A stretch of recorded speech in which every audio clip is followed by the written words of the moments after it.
On a vraiment beaucoup parlé de facteurs favorisants et les barrières. Je ne sais pas si vous vous rappelez de ça.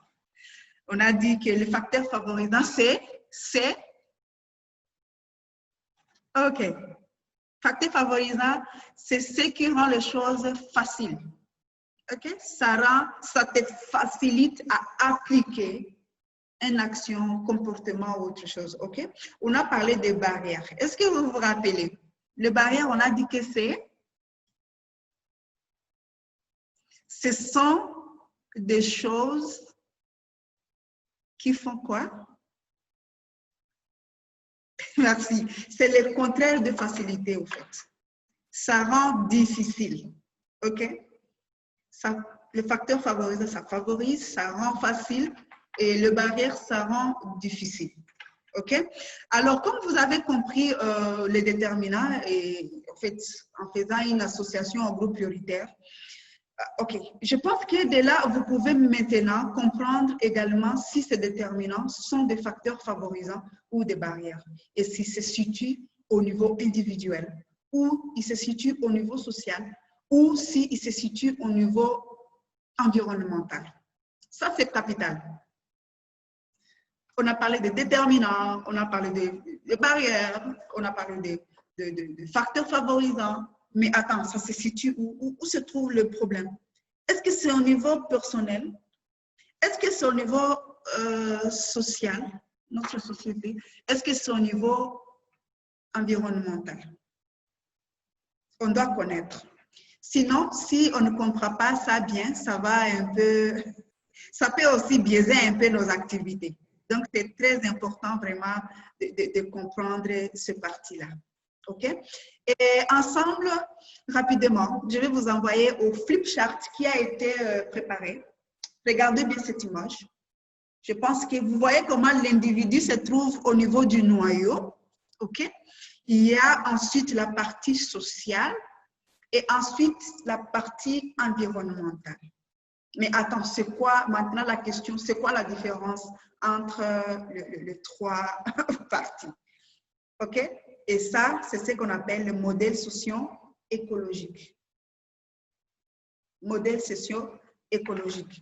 On va d'abord examiner les trois parties. Alors, sur le barrière, on va parler sur le barrière et facteurs favorisants individuels. OK? C'est là où nous sommes. On va un peu examiner tous ces trois parties du niveau individuel, du niveau social et du niveau environnemental et voir s'il y a vraiment des différences. Parce que quelquefois, tu peux voir, te dire, mais c'est quoi la différence entre ces trois trucs, tu vois?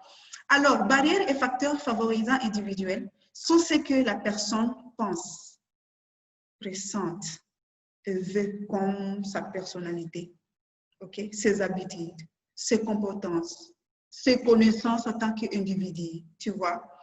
Au fait, ça tourne autour de la personne. Quelle est la croyance de cette personne? Donc, c'est quoi son attitude? OK? Au fait, tout ça tourne au niveau de l'individu. Ce que moi, je veux en tant que personne. En tant que baby, qu'est-ce que je veux? C'est quoi mes compétences, mes connaissances, tout ça, OK? C'est ça. Alors, ceux qui peuvent, en bref, c'est ça. C'est ce qui tourne autour de l'individu et ceux qui peuvent être influencés par des facteurs tels que l'âge. Par exemple, moi, en tant que baby, en tant que jeune, il y a une façon que je peux faire les choses ou pas. OK? En tant que femme ou homme, je peux faire une chose ou pas. OK?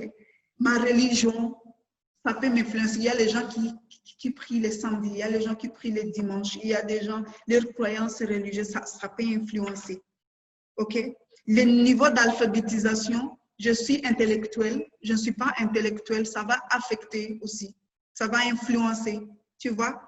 Les objectifs et les rêves d'une personne, ma vision personnelle, c'est tout ça. Donc, au niveau individuel, ça tourne autour de la personne. OK? Alors, les barrières et facteurs favorisants sociaux comprennent ce que les amis, la famille, et quand je parle de la famille, il y a le mari, il y a la femme, mère, père, ma mère, ma soeur, mon frère, ça c'est la famille, ok, mon oncle, ok. Et ses voisins disent ou font, par exemple, les commerçants locaux, le pasteur de l'église, ok, le promoteur d'hygiène de mon quartier, par exemple, ils sont là. Ici, plusieurs groupes de mon quartier, les tradis praticiens de mon quartier, ainsi de suite. OK?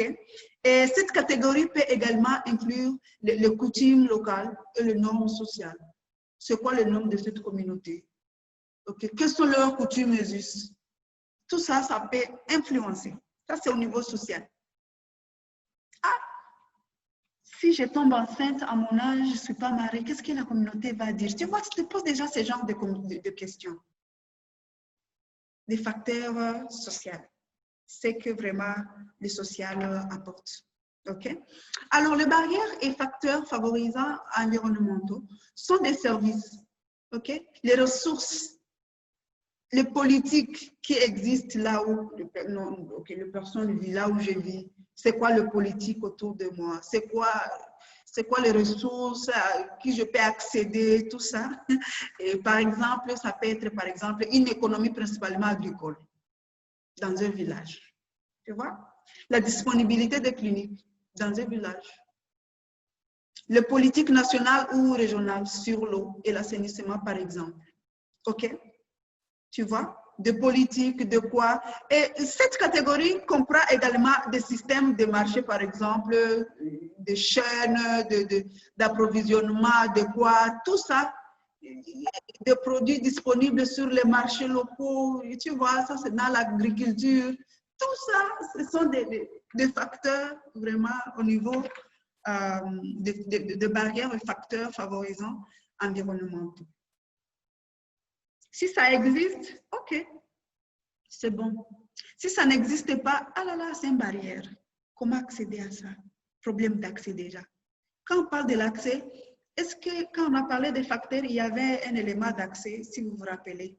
Oh oui, il y avait l'accès. Tu vois comment vraiment ça s'enchaîne. Il y a vraiment une logique autour de tout ça.